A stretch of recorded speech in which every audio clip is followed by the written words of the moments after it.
Мотивацијата наша беше да се направи една како централизиран вебсайт каде што ќе стоат сите сметки на засегнатите во таа трагедија, каде што ќе можеме директно нив да им донираме средства кои што моментално и се најпотребни на нив, затоа што има многу луѓе што се на лекување и во странство, кај што има огромни трошоци, каде што тек ќе следуваат дополнителни трошоци на секој од нив. А исто така и да помогнеме на оние кои што изгубија некои од своите најблиски, затоа што знаеме дека и кај нив е потребна и добредојдена финансиска помош, покрај психолошка и финансиска, барем да ги охрабриме и да кажеме дека да не мислат во наредниот период на работата, да не мислат на тоа како ќе преживеат утре, да имаат како една пора од нас. Исто така се појавија доста лажни сметки и оние измами на социјалните мрежи и на интернет страните. Луѓе кои што сакаат да злоупотребат и на некој начин, така да кажем, да се збогатат на туѓата мака, и не сакавме тоа да го дозволуваме. Сакаме средствата да стигнуваат онаму каде што е најпотребно, и затоа успеавме за многу краток период, за некој, не знам, можеби половина час успеавме да го кренеме тој сајт и полека да собираме информации, нормално со согласност од секој од настраданите и родителите и нивните семејства, за да ги објавиме тие сметки каде што директно ќе можат луѓето да донираат на семејствата. На почетокот имавме олеснување околу тоа што ни се придружија некаде околу над 30 волонтери кои што волонтираат буквално да ни помогнат и да го креираме тој систем. Имавме доста тешкоти при контактирање на сите тие луѓе засегнати, за да можеме да собереме информации за секој поединечно.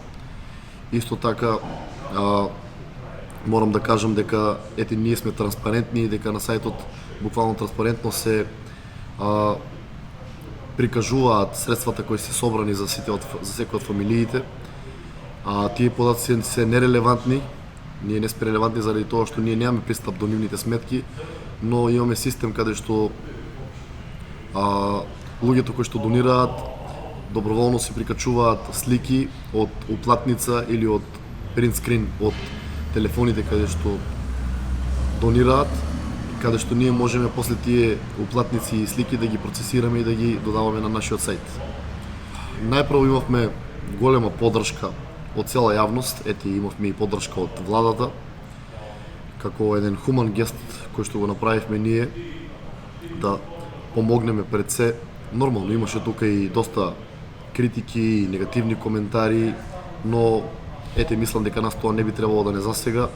Ние се склонуваме кон тоа да помогнеме и мислиме дека по пораките кои што ги добиваме од фамилиите, доста благодарност изразуваат на секоја порака, средствата стигнуваат и мислам дека тек во иднина ќе имаат потреба од сите тие средства, дај Боже да немаат потреба, но слушнавме дека ќе има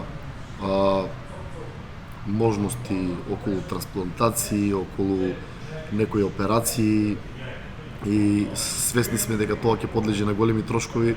Сакаме да ги предвидиме тие ситуации пред да се случат, за да можеме побрзо да реагираме и тие сами да можат да реагираат на тоа, за да можат да ни се вратат сите живи и здрави.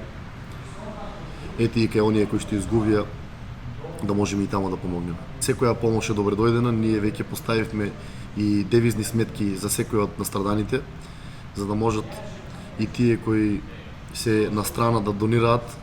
Има IBAN и SWIFT код и праќаат директно донации на нивните сметки. Дали тоа ќе биде преку банка или преку некој од онлайн апликациите за електронско банкарство, може да ги искористат девизни сметки и да донираат буквално. Секоја помош е добредојдена, секоја донација нас многу ни значи. Мислам дека доста се разбуди таа свест и дека Македонија е хумана земја. Тоа ни го покажа и во овие тешки моменти.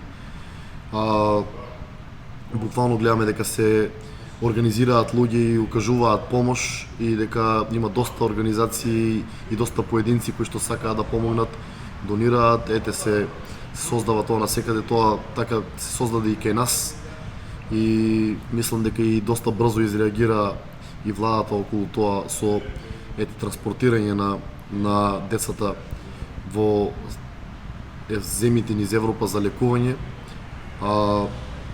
Мислам дека се скрева таа свест, дури многу ни беше мило од одредени фамилии кои што имаше донирано средства веќе за нив, кои што самите се изјавија дека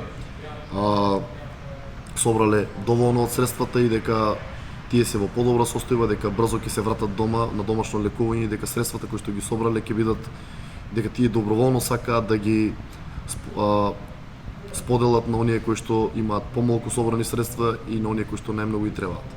Донирањето не е само финансиска помош на тие луѓе кои се засегнати во таа трагедија, туку тоа е и како еден хуман гест, како еден гест на емпатија, гест каде што покажуваш разбирање, каде што се ставаш на негово место и секој го охрабрувам да донира, да покаже помош на тие луѓе, да им покажеме на тие луѓе дека не се сами во ова, дека сме заедно сите во ова и дека заедно ќе го пребродиме целото ова. Мораме тоа да го направиме за да собереме сила за да продолжиме напред.